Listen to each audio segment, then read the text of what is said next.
Hello everyone, welcome to Second Earth. And for those who have been watching my brand new show, if you thought that I wasn't going to post again for Second Earth, think again, because I'm going to keep posting. I'm just basically having two channels. And just because you can't see my face right now, it doesn't mean that this episode is any less than any other episode. Don't let the presentation fool you. This is actually a very interesting episode because we have some more UFO footage from viewers. I guess all I can say is that it seems like it's legitimate. And it does seem to be consistent with some UFO sightings, and I'll explain that throughout this episode. But to start off, just to get right into it, I'm gonna go ahead and show you the email that I got from the viewer. Top secret style here, I got his name blocked out. Obviously I wanna keep the viewers anonymous. So it says, "Hi, so back in March, I witnessed what can only be described as UAPs flying about on a clear day in southern Connecticut. I'm attaching a couple of screen caps pulled from the video as well as a link to a cropped version of one of the videos I posted on Twitter. I have the original uncropped zoomed versions as well if you'd like to see those. Thought you would find this interesting. Thanks for your time." So here's the thing. His video, you may not be impressed at first, but I'm going to explain to you why I'm almost certain that this is a legitimate UFO, something that is mysterious, extraordinary, however you want to think about it. It just doesn't seem like something that you normally would see in the skies. So I ended up downloading the full version of his two videos. So his first video, what I like about this video is this thing right here, we uncovered is a bird, but check out this thing right here. And let me show you what I mean by this being a bird. And I know it looks like just a tiny little speck, you can barely see it, but I did do some enhancements. And let's just take a look at the enhancements. That way you can see why this is a true UAP, a UFO, something that is not a drone, something that is probably not an airplane or a helicopter. So here's the first object, which in my opinion is a bird.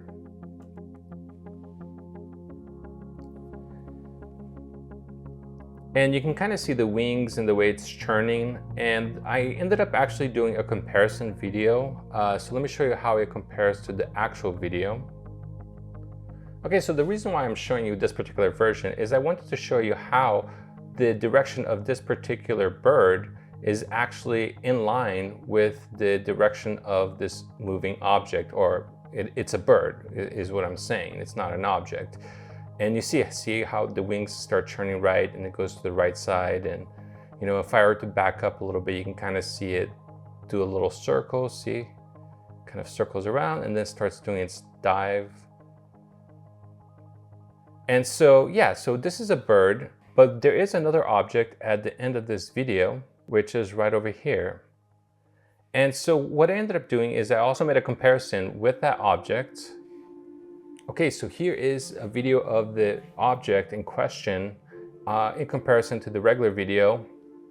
And the reason why I think this is really interesting is, one, you can see from the very beginning how it's fluctuating in magnitude.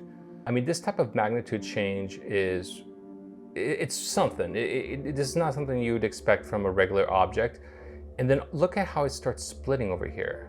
This is something that we're gonna see more prominently on the second video, but let me just show you what's happening here. See, you see what looks like one object, and then look, it starts turning into two objects. Look at that, look at the change in magnitude right there. That's pretty intense. I mean, regular objects don't do that.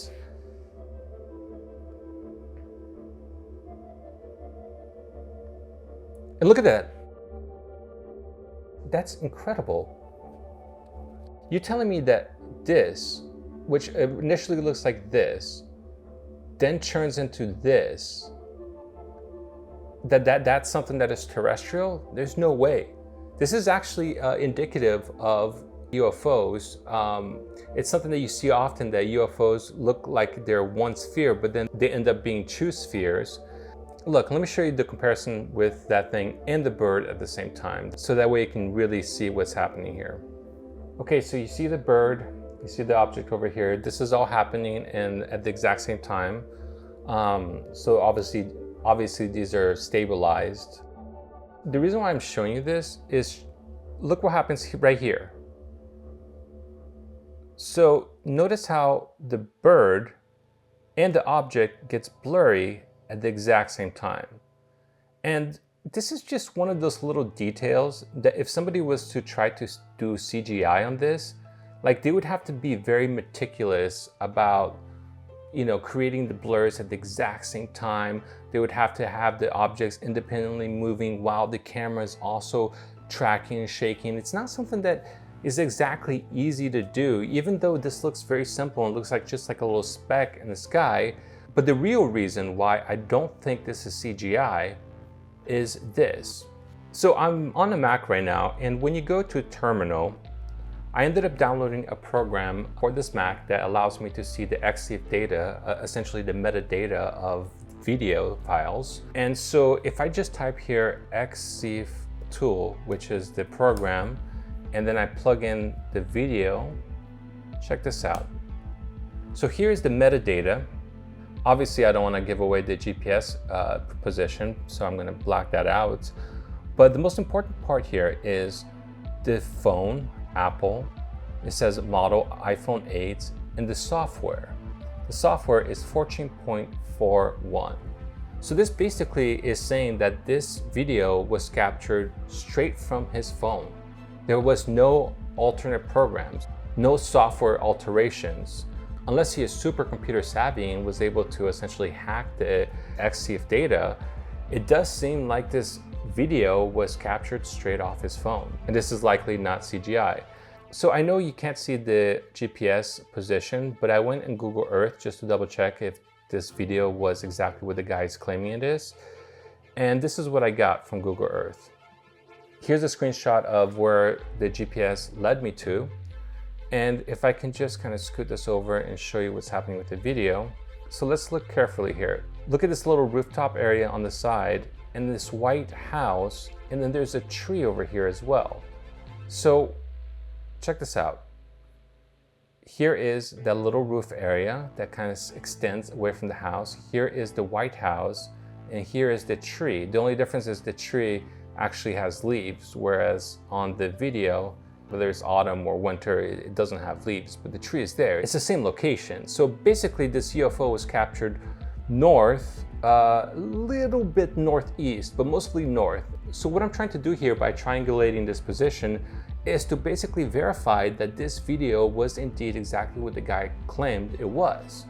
So we know that it was probably shot with his phone. We know that this object is changing in magnitude. So here's the second video.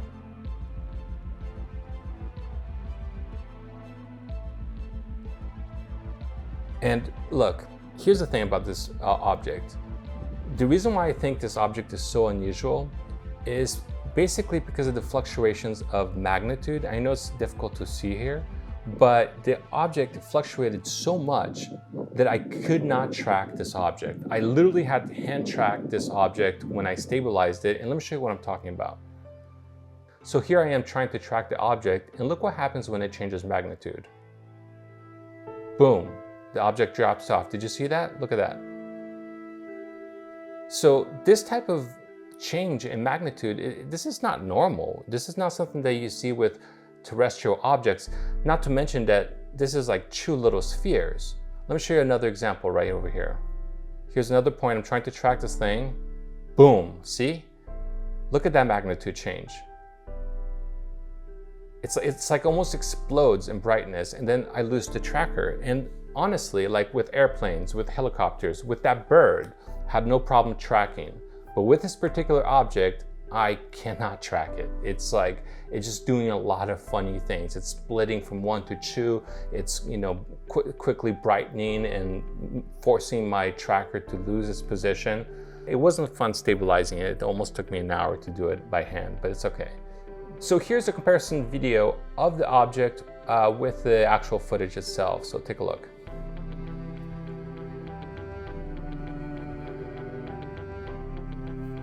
Once again, you see the object splitting into two.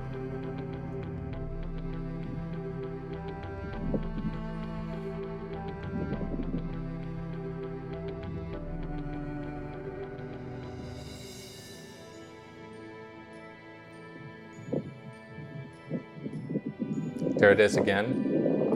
And so it just has this, like I said, like this change in magnitude, this splitting up of one into two. It's just not something that you see with normal terrestrial crafts. It's something that actually is indicative of UFOs. And why am I saying this? Why am I saying that this is actually normal for UFOs? And this goes to the heart of this episode. It's actually a really interesting characteristic that I've noticed. Okay, so for those who caught my previous episode, I do apologize for showing you this again, but it's really, really relevant and important to this particular episode. So take a look. This is something that I recorded days before I actually ended up analyzing this footage, and check it out. It's interesting because he saw a UFO in Santa Monica Boulevard in daytime. And, I was working at a photo studio in Los Angeles, not that far away from Santa Monica Boulevard. And one of my coworkers never believed in UFOs. And I swear to God, one day we're out there. This is when I used to smoke cigarettes, but I was smoking cigarettes. And then I swear to God, I look up and I see two little spheres surrounding each other. It was just like they were spinning on each other. Like, I don't know how else to describe it. It's just two spheres that were spinning on each other. And I called my coworker over, the non-believer, so to speak. And then it took a while to see because it was like really far up. And then eventually she's just like, oh my God. And she just flipped out. Like, I'm not kidding. That was the first time that I kind of converted a non-believer into a believer, but it required an actual UFO. Okay, so as you saw, that video was actually recorded before I had ever seen that UFO footage. So I personally saw something that I thought was a UFO, and that I was able to convince my non-believer coworker that UFOs are real because she saw the damn thing. It was kind of crazy. But why are we witnessing that? Why are these spheres going from one sphere to two spheres? Now, this is a slightly more complicated question, but I do think that there is a theory, a hypothesis that makes a lot of sense. So Christopher Mellon, who worked for the government as it says here, former Deputy Assistant Secretary of Defense for Intelligence, he worked under Bill Clinton and I believe George Bush. This guy is legitimate. I mean, he oversaw basically almost every intelligence agency that exists in the US government. I think he's one of the only individuals to have actually had the ability to oversee all these different departments. And this theory, unfortunately, I can't log into the website. It's really strange. Check this out. It says access denied. What happened? This website is using a security service to protect itself from online attacks. So I don't know what happened here, but I did read the theory or the hypothesis, and I'll just try to break it down as best as I can. So the whole concept is to think about the propulsion system or the physical attributes that are required to power these crafts. Now, it's been proposed by some experts that if these so-called UFOs are, let's say they are extraterrestrial coming from another star, well, for them to be able to travel from another star to our star in a very short amount of time, a lot of physicists, a lot of experts have said that they would essentially have to have a technology that allows them to control gravity. Essentially, they would have to bend space to be able to accomplish this, almost like how wormholes bend space. There are all kinds of different formulations as to how bending space can actually allow crafts to apparently travel seemingly faster than the speed of light, though it's not technically traveling through the speed of light because they're kind of warping space-time itself. But the concept is very similar to what Bob Lazar said. Bob Lazar was that physicist who worked at Area 51, or technically S4, which is adjacent to Area 51. And according to him, they had some kind of device that was essentially creating gravity waves. And that this gravity wave was creating kind of like a distortion in the space-time continuum, and that they essentially were shielded in this kind of thermodynamically insulated bubble. So if we can think about these crafts as possibly utilizing the bendage of space, the gravity waves, the control of gravity, something that we don't have technologically, if we can assume that that's what they're doing, well, check this out. An introduction to gravitational lensing. So when you can actually bend space by utilizing gravity or gravity waves, well, it's a curvature. Like galaxies are so massive that they actually warp the light that is coming through them. That is, let's say a galaxy is in between us and the light source, that galaxy will affect the light source. As you can see, it's called gravitational lensing because the lights are literally bending like a lens. You see how this looks like two suns are here? Well, according to this article, if you read down here, the first gravitational lens was discovered in 1979 when astronomers looked at something dubbed QSO. QSO is shorthand for quasi-stellar objects or quasars. Originally, these astronomers thought this object might be a pair of quasar twins. After careful observations using the Kitt Peak National Observatory in Arizona, astronomers were able to figure out that there weren't two identical quasars, distant very active galaxies near each other in space. Instead, there were actually two images of a more distant quasar that were produced as the quasar's light passed near a very massive gravity along the light's path of travel. So, in other words, the gravitational lensing effects actually made it look like one object was two objects. So, the question is it possible that the UFO that is utilizing the bending of space itself, that it's harnessing gravity, could that in itself actually create the illusion that that one object is actually two objects? And it actually kind of makes sense because the object is kind of fluctuating between one and two objects. It kind of flickers in and out. Let me show you here real quick. Look at this. So it's one object, it turns into two objects, and it just kind of flickers in and out. So that's what that UAP hypothesis was all about. It was speculating whether this curvature of space is what is creating this illusion that that object that may only be one object, from our perspective, is looking like it's two different objects. Another way of thinking about this is if you've seen Interstellar, check out this part right here where they actually enter a black hole. So you see how there's this kind of folding of space?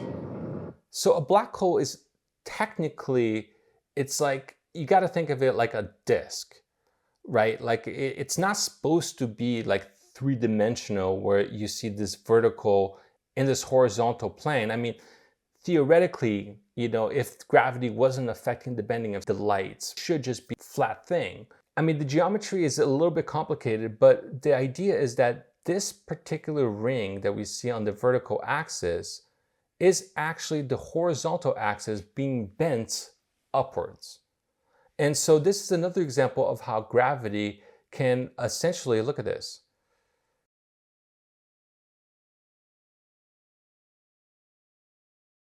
So that's a great shot. You know, people said that Interstellar was one of the first films to actually get the black hole correct, the visualization of the black hole correct, because they actually had very prominent physicists that worked with Chris Nolan to actually try to create the most realistic imagery possible. And so this is actually very realistic. And so you can see how gravity is literally bending the light because the gravity is so strong in a black hole. Something else to think about is UFOs that are called amoebas. So what I'm proposing here is not only is there this illusion that UFOs that may only be one object are actually being seen as two different objects, but there's also this concept that UFOs sometimes look like this organic amoeba. And is it possible that this amoeba shape, that this is actually just a byproduct of that gravity that's constantly spinning on the object, fluctuating in and out from our visual perspective and creating all kinds of gravitational lensing effects that is giving us this illusion that not only does it look like two objects, but sometimes it looks like it's organic, like the amoeba UFO that people often report. So just to kind of sum up what's happening here, we have a very strange object that is changing so significantly in magnitude that I'm not able to track it like normal objects. It's also splitting from one object to two different objects. You can see obvious difference when you do the bird comparison, because the bird doesn't really fluctuate in magnitude, whereas this is flicking in and out, it's disappearing, then it reappears, then it turns from one object to two objects. Look at that. Look at that magnitude change. The bird doesn't do that, and you can see the comparison. This is why I love this video, because you can actually compare something that is terrestrial with something that seems to be more peculiar. Look at that. See the way it fluctuates? That seems like a byproduct of gravitational lensing, and that it's kind of this illusion that is being created. That's why it's kind of pulsing in a way. So like I said, it's changing in magnitudes. It's splitting from one object to two objects. The metadata that we just went over aligns. The dude's story aligns. Everything is aligning. And this metadata is really important because you have to understand that whatever that object is, that seems like a single object that is splitting into two different objects, this is something that is being captured straight off the dude's phone. And to think that only an episode ago, I was literally remarking on the UFO that I personally saw, which I claimed was two spheres that seemed to be rotating around each other. Maybe I was seeing the same exact thing, where it was a single sphere that through gravitational lensing was actually looking like it's two spheres that was kind of having this playful interaction with each other. Thank you for providing this footage to this channel. If you, ladies and gentlemen, have any footage, any pictures that you want me to analyze, please contact me at eafiles.contact@gmail.com. And I do have a second channel called Strange Horizon. So if you want to check that channel out, I'll leave a link in the bottom. And if you like this episode and you want to help me grow, essentially, just subscribe to the channel and then you'll be notified of our next episode. We actually already have 2 episodes. So if you haven't checked it out, just wanted to inform you that that channel is up and running. All right, ladies and gentlemen, I'll catch you next time. This is Felipe speaking, signing out.